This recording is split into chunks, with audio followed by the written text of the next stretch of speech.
Salut, c'est Tony, j'espère que vous allez bien et que votre business e-commerce se déroule à merveille. Dans cette vidéo, je vais vous présenter donc différentes possibilités de vivre du e-commerce parce que le e-commerce, ça ne s'arrête pas uniquement au dropshipping.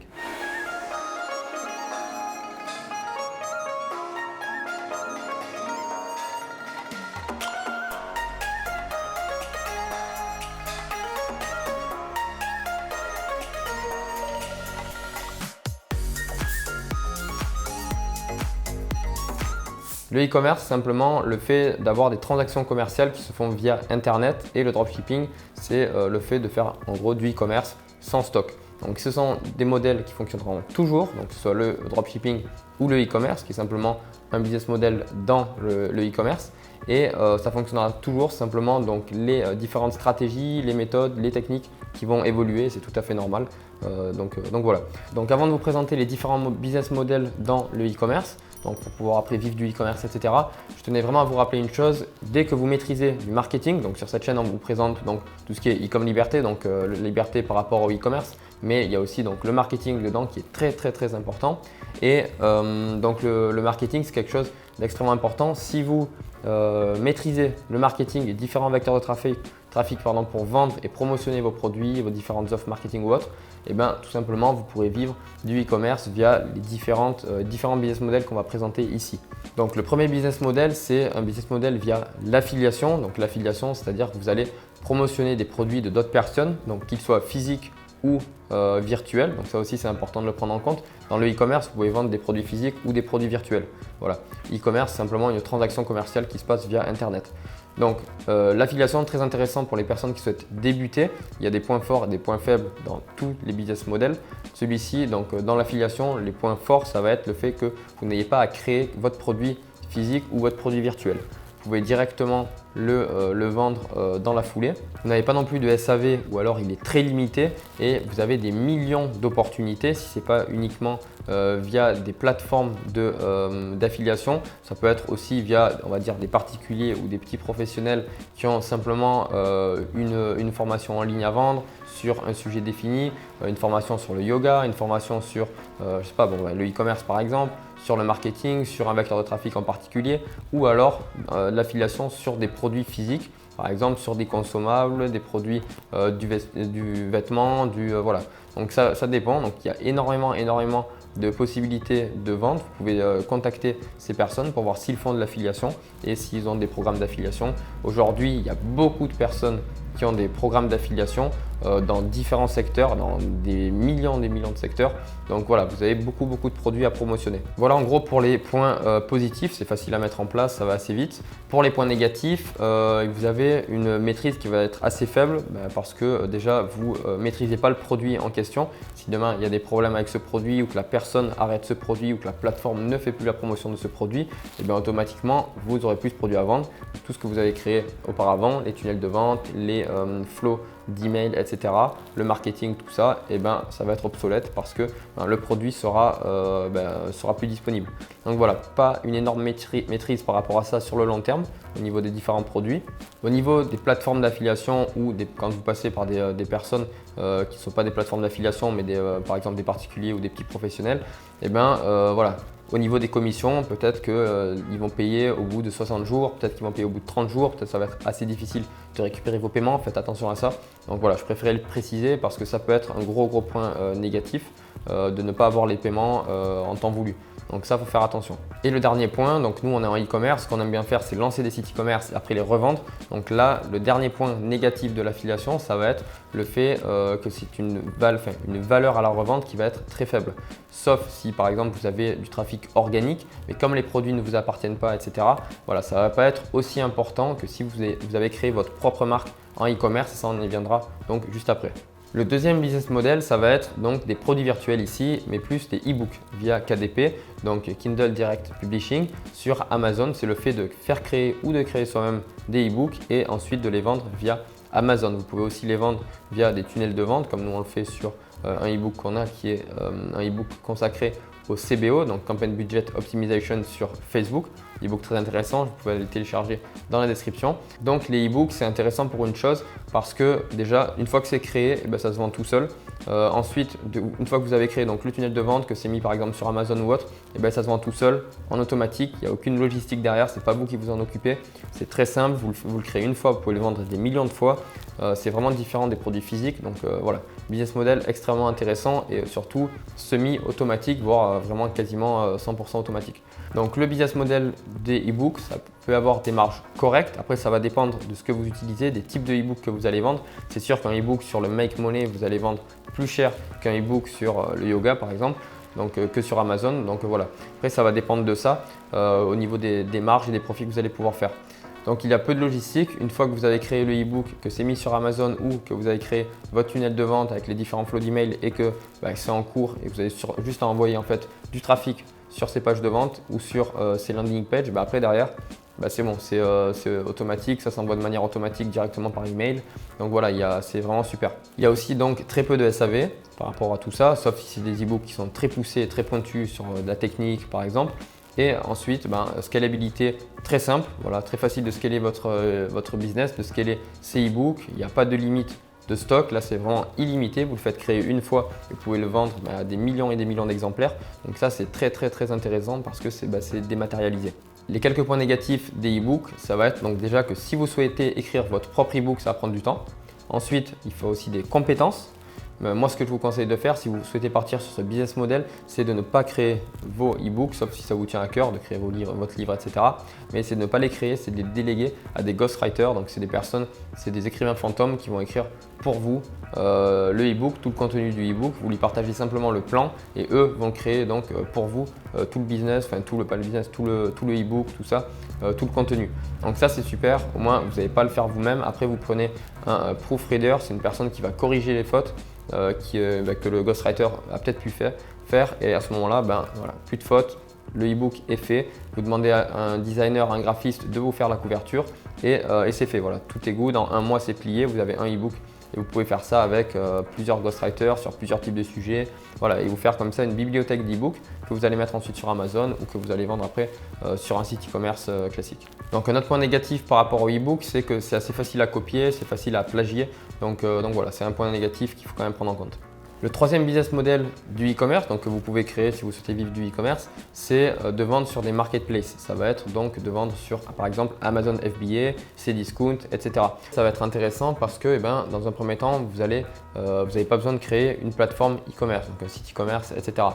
Vous allez aussi profiter du trafic de ces plateformes. Voilà, donc Amazon, vous allez profiter de tout leur trafic. Cdiscount, vous allez profiter de leur trafic. Vous pouvez même faire de la publicité en interne donc sur ces marketplaces. Donc ça, c'est intéressant. Vous n'avez pas à créer en fin de compte tout le site avec tout ce qu'il y a sur le site, tout l'écosystème qu'il va y avoir sur un site de e-commerce classique. Vous allez aussi pouvoir profiter de la confiance donc de ces différentes marketplaces. Amazon, c'est quand même extrêmement réputé dans le monde entier. Donc pareil, Cdiscount, c'est très réputé aussi. Donc voilà, vous allez profiter de l'aura de ces plateformes pour pouvoir vendre vos produits. Donc automatiquement, ça c'est très intéressant parce que voilà, les personnes vont plus faire confiance dans ces types de plateformes que sur un site qui va être mal optimisé, un peu mal fait en e-commerce. Donc ça c'est super, si vous n'avez pas trop de compétences par rapport à la création de sites e-commerce, tout ça, vous pouvez passer directement sur ce business model et après une fois que vous avez fait un petit peu vos armes entre guillemets, vous pourrez partir sur la création de marque via donc un site e-commerce, tout ça. Et ce qui est super, c'est toute la gestion de la logistique qui va être faite par exemple sur Amazon. Donc FBA, c'est eux qui vont s'occuper de la logistique avec une livraison entre 24 et 48 heures, ce qui est vraiment génial dans toute la France. Donc ça, c'est vraiment super. Et voilà, donc ils s'occupent de la logistique. Certes, ils la font payer donc par des commissions, tout ça, des petites taxes, mais c'est extrêmement intéressant. Les différents points négatifs qu'il va y avoir, comme je vous ai dit, c'est qu'il y a des petites taxes, des petites commissions, voilà, qui vont être quand même assez élevées. Donc il faut faire attention à ça, il faut bien prendre en compte, calculer votre break-even, tout ça. Ça, c'est vraiment important. Alors les autres points négatifs de ces marketplaces, que ce soit Amazon, Cdiscount, tout ça, c'est que vous n'avez pas la possibilité de récupérer les emails clients, que récupérer toutes ces choses, toutes les données en fait analytics qu'il va y avoir par rapport à vos clients. Parce que Amazon se donne le droit et se dit en gros c'est notre plateforme donc de marketplace, donc notre plateforme e-commerce. C'est-à-dire que simplement c'est à nous, les clients sont à nous, juste on vous donne de la visibilité mais les clients restent à nous. Après il y a quand même des possibilités de récupérer des emails, mais bon je ne vais pas en parler dans cette vidéo, c'est quand même, c'est quand même intéressant et même malgré ce point faible, il y a quand même des possibilités de récupérer des emails de vos clients. Un autre point négatif, ça va être la concurrence. Là, le truc, c'est que voilà, vous allez tous vendre vos produits, même si ce sont des private labeling, donc c'est-à-dire des marques que vous avez créées vous-même. Et bien à ce moment-là, c'est quand même intéressant, mais voilà, vous allez avoir donc les différentes private labeling avec beaucoup de concurrence, quasiment les mêmes produits si vous avez du mal à vous démarquer. Donc voilà, il y a beaucoup de concurrence sur la même page et ça peut être un gros point négatif. Après, il y a beaucoup de possibilités pour essayer de s'améliorer, d'améliorer son marketing, d'améliorer ses pages de vente sur Amazon, d'améliorer ses photos pour être plus visuel, que les personnes cliquent plus et augmenter la conversion.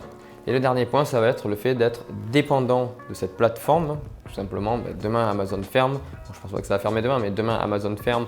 Demain, il y a un problème ou que c'est bloqué ou voilà, il y a un souci, il y a un gros hack ou autre de pirate ou on ne sait pas. Et bien, vous êtes dépendant de ça. Demain, même, il vous bloque, il vous vire de la plateforme. Et bien, voilà, vous n'avez plus de business model, votre business ne fonctionne plus.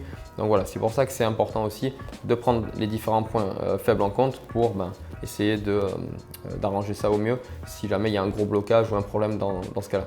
Le quatrième point, ça va être tout ce qui est business par abonnement. Donc ça va être des box par abonnement, ça va être des produits, de la vente de produits consommables qui vont donc pouvoir être vendus de manière récurrente. Ça, c'est très intéressant, c'est un modèle que j'adore, j'en ai aussi de mon côté. J'adore énormément ce modèle pour la simple et bonne raison que vous allez pouvoir voir venir chaque mois en gros le chiffre d'affaires qui arrive. C'est-à-dire dans un mois, vous saurez à peu près combien de chiffre d'affaires vous allez avoir. Et ça, c'est très intéressant car ce sont des paiements qui sont récurrents. C'est tout simplement le premier point positif qui va être donc le lissage de vos paiements, donc le lissage de vos paiements avec une récurrence de paiement et le fait de voir venir le prévisionnel chaque mois du chiffre d'affaires. Donc ça, c'est vraiment le premier point positif et pour moi, c'est le plus gros point positif. Le deuxième point positif pour moi, ça va être la fidélisation de vos clients. C'est des personnes qui vont acheter en permanence chaque mois. Donc ça, c'est très intéressant. Et ça va être aussi le fait de créer donc, des ambassadeurs de votre marque. Ça va être voilà, tout ça, du bouche à oreille qu'il va y avoir derrière, etc. Donc ça, c'est vraiment intéressant. C'est la fidélisation de vos clients sur une box par abonnement ou sur des produits consommables. Alors ce qui est très intéressant aussi avec ce business, c'est le fait d'avoir une croissance exponentielle parce que par exemple vous avez 200 clients sur le premier mois, le second mois vous allez en ajouter encore 100 ou 200 ou 300. Voilà, et ça vous allez passer de 200 à 400 à 600 à 1000 à 2000 à 3000, etc. C'est vraiment une croissance qui est exponentielle, donc très intéressant pour ça. Et le dernier point donc positif pour moi, comme vous savez, donc moi je fais du e-commerce de marque, donc on vend nos marques ensuite, donc on monte des marques, on les vend. Donc c'est la valeur à la revente. Là, la valeur à la revente, au même titre que des e-books, donc au même titre que des e-books sur Amazon, ici ça va se revendre très cher. Pourquoi? Parce que il y a déjà une base client et des paiements qui arrivent tous les mois. À l'inverse d'une marque, donc une marque, je veux dire en e-commerce qui n'est pas une marque par abonnement. Ici, vous allez avoir souvent de nouveaux clients, même si vous allez peut-être avoir un recurring qui va être de 20 à 30% de vos clients. Mais là c'est quasiment 100% des clients ou 90% des clients chaque mois qui vont racheter, plus des nouveaux clients qui vont être ajoutés. Et ça, c'est extrêmement intéressant parce qu'une personne qui va racheter votre marque ou qui va racheter votre société en général ou la société de la marque, c'est déjà sur quoi elle investit et dans quoi elle investit. Donc voilà, les business à abonnement, ça se vend très bien. Et c'est aussi pour ça que je vous invite à créer une marque par abonnement. Alors les points négatifs qu'il peut y avoir sur un business par abonnement, donc des box notamment, ça va être le fait qu'il peut y avoir une logistique qui va être assez compliquée. Mais moi ce que je vous conseille, c'est de surtout pas le faire vous-même. Ensuite, si vous déléguez à une société de logistique qui va être spécialisée dans l'envoi de box avec du pick and packet, etc. Donc ils vont récupérer les produits, ils vont faire le packaging puis envoyer à vos clients. À ce moment-là, c'est très simple parce que vous n'allez rien avoir à faire. Vous envoyez simplement les produits ou vous dites à votre fournisseur de les envoyer et c'est fini. Nous, pour vous dire, sur une de nos box, on a un contrat d'exclusivité avec un fournisseur dans toute l'Europe. Donc ça nous permet d'avoir, c'est même eux qui s'occupent donc de l'envoi de nos produits et de la recherche de nos produits. Donc c'est pour vous dire, c'est eux qui nous font la sélection des produits et en plus de ça, c'est eux qui envoient les produits à nos clients. Donc pour vous dire, on n'a vraiment rien à faire hormis le marketing. Donc on a juste à faire rentrer du monde dans le tunnel, sur les pages de vente, en acquisition, etc. Mais après derrière, on n'a plus rien à faire. Donc ça, c'est vraiment très bien et à ce moment-là, voilà, c'est plus un point négatif mais c'est un gros point positif. Un deuxième point négatif, ça va être plus de SAV. Alors oui et non, ça va dépendre si derrière vous faites bien le travail que vous informez bien les clients, tout ça, donc de l'envoi des produits. Par exemple, tous les 5 ou tous les 10 du mois, il y a l'envoi du produit qui va chez eux. Voilà, tout ça, combien il y a de box par mois, est-ce que c'est une box mensuelle, trimestrielle, etc. Donc voilà, si tout ça est bien expliqué à la base, en amont, derrière, il n'y aura pas un SAV qui va être énorme. Donc ça aussi, c'est des points négatifs, oui et non, qui peuvent s'éliminer très facilement. Et ensuite, donc, un autre point négatif, mais un point qui va être un petit peu compliqué, selon moi, ça va être de trouver des produits, des idées de produits chaque mois. Donc ce qu'on fait généralement dans les box, ce sont par exemple des box découvertes dans plein de secteurs différents et on va faire découvrir donc une thématique, on va faire découvrir quelque chose de spécifique à votre audience chaque mois. Donc chaque mois, il faut des nouveautés et il faut un flux permanent de produits. Nous, avec l'une de nos box, la chance qu'on a eue, c'est qu'on est en contrat d'exclusivité avec un fournisseur donc, européen dans notre thématique. Donc c'est eux qui nous sourcent les produits. Ils font venir des produits donc, du monde entier directement chez eux. Ils s'occupent de tout ça, on n'a même pas à le faire. Donc ça, c'est vraiment super. Ça, c'est un gros point positif. Donc moi, ce que je vous invite à faire, c'est de voir si dans votre thématique, vous avez beaucoup de types de produits pour tenir vraiment sur le long terme et de manière constante et croissante. Donc ça, c'est important de bien le prendre en compte. Le 5e business model qui peut être très intéressant, ça va être le fait de vendre en tant que grossiste, en tant qu'intermédiaire ou même que revendeur. Donc c'est le fait de vendre à des B2B, donc à business to business. De vendre uniquement à des professionnels par grosse quantité, envoyer des cargos, envoyer tout ça. Nous, je sais qu'on l'a fait avec ma fiancée, on l'a fait pour vendre des gants synthétiques. Donc on avait fait ça pour le Covid, donc de la Chine, du Vietnam vers les États-Unis en grosse quantité. Donc c'est des cargos que vous envoyez et ça c'est vraiment intéressant. Certes, vous n'allez pas avoir beaucoup de commandes, mais voilà, c'est vachement intéressant parce qu'un cargo, c'est beaucoup de chiffre d'affaires d'un coup pour peu de commandes à gérer donc sur toute l'année. Donc ça, c'est intéressant. Vous allez avoir moins de logistique à gérer. Donc certes, les logistiques, ça va être intéressant, ça va être important de bien le gérer parce que ce sont du high ticket, des cargos, il y a des incoterms, il y a des choses à connaître et à savoir par rapport à ça. Il ne faut vraiment pas se tromper par rapport aux différentes lois, aux taxes qu'il peut y avoir suivant les incoterms, suivant comment vous fonctionnez. Mais derrière, voilà. Il ne va pas y avoir énormément de logistique parce que vous le faites une fois et après, voilà, vous faites un gros chiffre d'affaires. Donc ça, c'est un très bon point positif. Et le SAV, il va y en avoir très peu, voire même c'est quasi inexistant parce que vous envoyez certes peut-être 10 000 ou 100 000 produits à une seule entreprise, une seule personne. Donc automatiquement, le SAV, il va se faire uniquement avec cette personne et une fois que c'est fait, tout est bon. Tandis que si vous avez un business e-commerce et que vous envoyez 100 000 produits à 100 000 personnes différentes, automatiquement, il y aura beaucoup plus de SAV à gérer. Donc voilà, ça c'est un gros point positif quand vous vendez du high ticket, mais ça c'est vraiment du très gros high ticket et quand vous fonctionnez en mode grossiste. Au niveau des points négatifs qu'il peut y avoir par rapport à ce business model, donc quand vous vendez en gros, ça va être le fait d'avoir peut-être un flux financier qui va être beaucoup plus important. Il vous faut aussi, pour acheter des produits de ce type, il vous faut aussi beaucoup d'argent pour ensuite les renvoyer. Vous pouvez aussi faire uniquement intermédiaire, en gros du dropshipping, mais de grosses quantités, c'est aussi faisable. Mais voilà, donc il faut faire attention à tout ce qui va être finance parce que là, c'est automatiquement de très gros montants. Ensuite, il faut aussi donc maîtriser tout ce qui va être incoterm, toutes les lois, les juridictions, toutes les restrictions qu'il va y avoir par rapport donc à ce business model entre différents types de pays, que ça change. Donc les lois changent en fonction, par exemple, États-Unis-Chine, États-Unis-Thaïlande, France-États-Unis. Voilà, les lois vont changer, les restrictions sont différentes. Donc ça, c'est des choses qu'il faut absolument maîtriser et ne pas rentrer dans ce type de business model si vous ne les maîtrisez pas ou si vous n'avez pas des personnes qui s'occupent de ça pour vous. Donc voilà, ça c'est faire attention à ça parce que ça peut vite vous retomber dessus et vous pouvez être très mal au point si vous prenez une amende ou quelque chose comme ça parce que là, ce sont de gros montants. Ensuite, au niveau de la marge, généralement, on va faire de très petites marges, mais sur de grosses quantités. Voilà.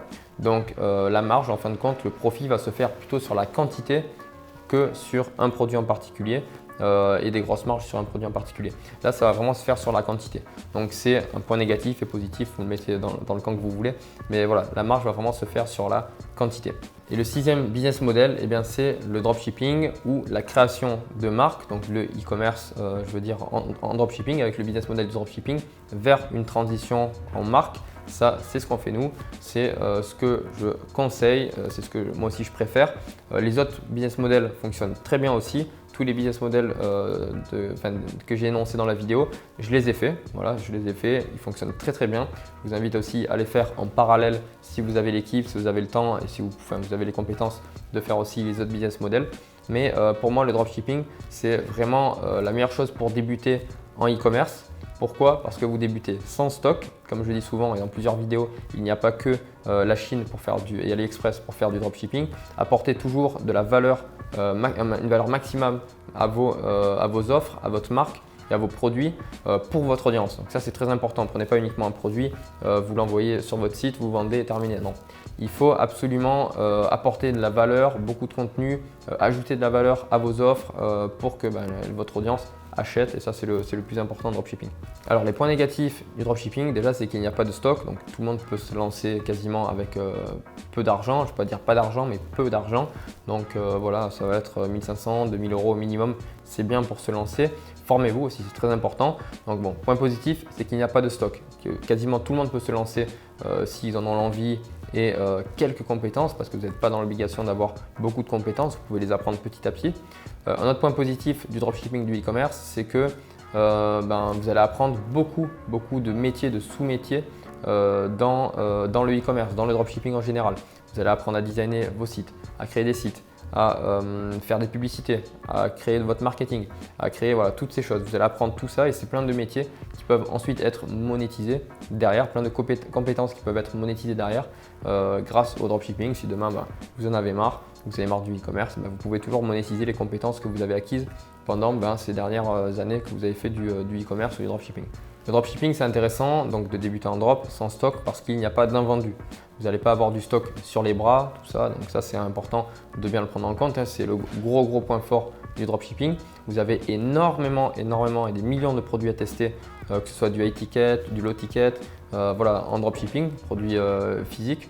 Vous allez avoir beaucoup de produits à tester. Donc ça, c'est vraiment une grosse force du dropshipping. Et ensuite, avec les bonnes techniques, les bonnes méthodes, vous allez pouvoir créer votre packaging, créer donc votre marque et vendre beaucoup d'unités et faire beaucoup d'argent grâce à ce business model qu'on présente sur cette chaîne ici, Ecom Liberté. Alors, les points négatifs qu'il peut y avoir par rapport au dropshipping, par rapport à ce business model, ça va être la concurrence. Ok, il y a une forte concurrence parce que la barrière à l'entrée, elle est très faible. Donc, beaucoup de personnes peuvent rentrer sur ce business model qui est facile à copier quand il n'y a pas un vrai branding derrière. Mais ça, après, on peut l'éliminer avec la création d'une marque et c'est ce qu'on explique au sein de notre formation pour comment faire la transition entre un business dropshipping en e-commerce, un business dropshipping vers la création d'une marque. Ça, c'est ce qu'on vous présente. Et ça, c'est un point qui s'élimine directement une fois que vous avez brandé votre produit. Certains délais de livraison en dropshipping peuvent être assez lents. Donc ça, on a fait une vidéo dédiée à ce sujet, comment augmenter la vitesse de livraison et diminuer les délais de livraison. Donc je vous conseille d'aller la voir, elle est sur la chaîne. Donc ça, c'est un point qui peut être négatif, mais c'est aussi un point qui peut vraiment s'éliminer si derrière vous avez du stock par la suite. Par la suite, si vous créez une marque, si ensuite vous passez par un agent privé, si vous avez du stock directement dans le pays dans lequel vous vendez. Donc voilà, je vous invite à aller voir cette vidéo qui est complète à ce sujet. Et le dernier point négatif, selon moi, ça va être donc les blocages des comptes publicitaires qu'il peut y avoir. Donc ça peut être bien entendu avec tous les business models qu'on a énoncés ici. Mais ça, souvent, ça arrive parce que les produits sont de mauvaise qualité, que les clients ne sont pas satisfaits. Et nous, on vous présente comment créer une vraie marque, une marque pérenne, donc qui va durer sur le long terme, que vous pourrez peut-être même revendre par la suite. Donc on vous présente tout ça. Ce que je vous conseille par rapport à ça, par rapport aux différents types de blocages publicitaires, parce que même si vous faites les choses très bien, il y en aura. Donc ça ne va pas être des blocages définitifs, ça va être des blocages partiels vous allez peut-être vous faire bloquer en 1 ou 2 jours. Mais voilà, ça arrivera quand même.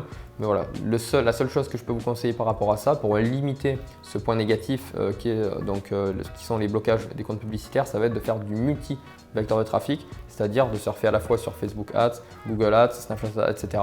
et d'en avoir plusieurs, donc un minimum de 3 voire 5, ce qui vous permettra de limiter ce problème. Si vous faites bloquer sur Facebook, vous avez Snapchat qui va rattraper avec Google Ads, avec du SEO, avec de l'email marketing derrière. tout ça. Donc voilà, moi je vous conseille vraiment pour limiter ce genre de choses de faire du multivecteur de trafic, même si vous faites de l'affiliation ou d'autres business models qu'on a créé, qu'on a énoncé ici, je vous invite vraiment à faire ça. En conclusion, le e-commerce ça ouvre énormément d'opportunités, énormément de possibilités pour les personnes qui souhaitent stopper un travail on va dire classique et s'expatrier comme moi j'ai pu le faire ici en Thaïlande, donc avec un e-commerce, voilà, avec un business qui est totalement nomade, qu'on peut emmener où on le souhaite. Donc ça c'est vraiment super. Ensuite le e-commerce, donc quel qu'il soit, que ce soit l'affiliation, l'e-book, business model uniquement sur Amazon FBA, le dropshipping, du high ticket ou des grossistes ou autres, et ben ça se fait à distance, tout est dématérialisé. C'est ça qui moi m'a permis de sortir en fait de mon travail classique. Avant moi j'étais plombier il y a 6 ans et aujourd'hui voilà, j'ai réalisé plusieurs millions d'euros de chiffre d'affaires grâce au e-commerce et grâce à toutes ces méthodes. Donc je vous invite à regarder celle qui vous convient le mieux et à vous lancer à fond dedans. Si vous êtes intéressé par le e-commerce, dans la description, on a une formation 100% gratuite qui vous présente donc comment passer de 0 à plusieurs centaines de milliers d'euros par mois grâce au e-commerce. On vous présente donc tout ça et notamment la création de marque, de votre propre marque. Donc ça c'est super cool. Voilà, mettez-moi un j'aime, abonnez-vous, c'était Tony. Je vous dis à très bientôt. Ciao ciao.